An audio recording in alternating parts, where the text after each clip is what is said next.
प्रभु श्री राम के जन्म की पौराणिक कथा। रामायण और रामचरितमानस हमारे पवित्र ग्रंथ हैं। तुलसीदास जी ने श्री राम को ईश्वर मानकर रामचरितमानस की रचना की है, किंतु आदि कवि वाल्मीकि ने अपने रामायण में श्री राम को मनुष्य ही माना है। तुलसीदास जी ने रामचरितमानस को राम के राज्याभिषेक के बाद समाप्त कर दिया है। वही आदि कवि श्री वाल्मीकि ने अपने रामायण में कथा को आगे श्री राम के महाप्रयाण तक वर्णित किया है। महाराजा दशरथ ने पुत्र प्राप्ति हेतु ज्ञान आरंभ करने की ठानी। महाराज की आज्ञा अनुसार श्यामकरण घोड़ा चतुरंगिनी सेना के साथ छुड़वा दिया गया। महाराज दशरथ ने समस्त मनस्वी तपस्वी विद्वान ऋषि मुनियों तथा वेद विज्ञा पिकंड पंडितों को यज्ञ संपन्न कराने के लिए बुलावा भेज दिया।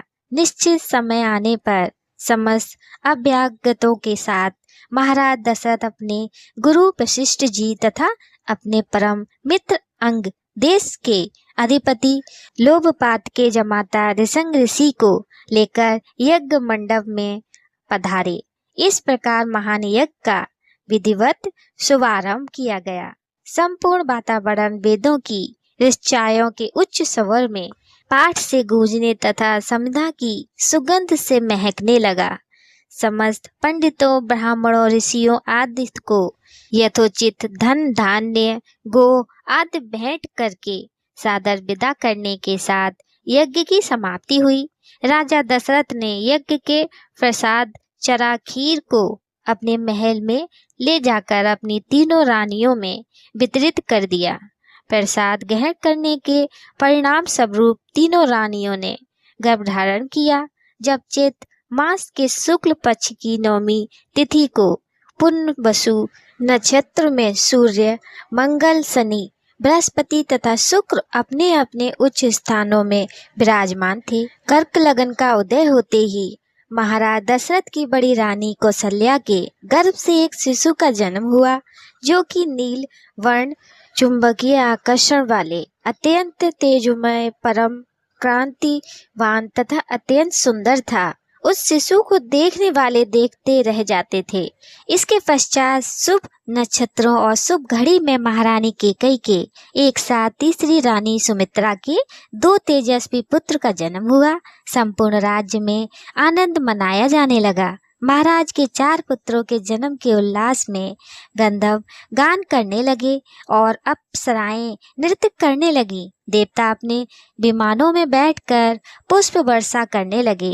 महाराज ने उन्मुक्त हस्त से राज दरबार पर आए भट्टाचार्य तथा आशीर्वाद देने वाले ब्राह्मणों और याचकों को दान दक्षिणा दी। पुरस्कार में प्रजाजनों को धन धान्य तथा दरबारियों को रत्न आभूषण प्रदान किए गए। 4 पुत्रों का नामकरण संस्कार महर्षि वशिष्ठ के द्वारा किया गया तथा उनके नाम रामचंद्र भरत लक्ष्मण और शत्रुघ्न रखे गए। आयु बढ़ने के साथ ही साथ रामचंद्र गुणों में भी अपने भाइयों से आगे बढ़ने तथा प्रजा में अत्यंत लोकप्रिय होने लगे। उनमें अत्यंत विलक्षण प्रतिभा थी, जिसके परिणाम स्वरूप अल्पकाल में ही वे समस्त विषयों में पारंगत हो गए। उन्हें सभी प्रकार के अस्त्र शस्त्रों को चलाने तथा हाथी घोड़े एवं सभी प्रकार के वाहनों की सवारी में उन्हें असाधारण निपुणता प्राप्त हो गई। वे निरंतर माता पिता और गुरुजनों की सेवा में लगे रहते थे। उनका अनुसरण शेष 3 भाई भी करते थे। गुरुजनों के प्रति जिनकी श्रद्धा भक्ति इन 4 भाइयों में थी, उतना ही उनमें परस्पर प्रेम और सौंदर्य भी था।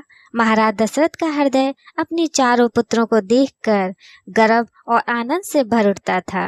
दोस्तों, कहानी कैसी लगी कमेंट में बताइएगा। लाइक सब्सक्राइब शेयर भी कीजिएगा हमारी अगली कहानी के लिए। जय श्री राधे।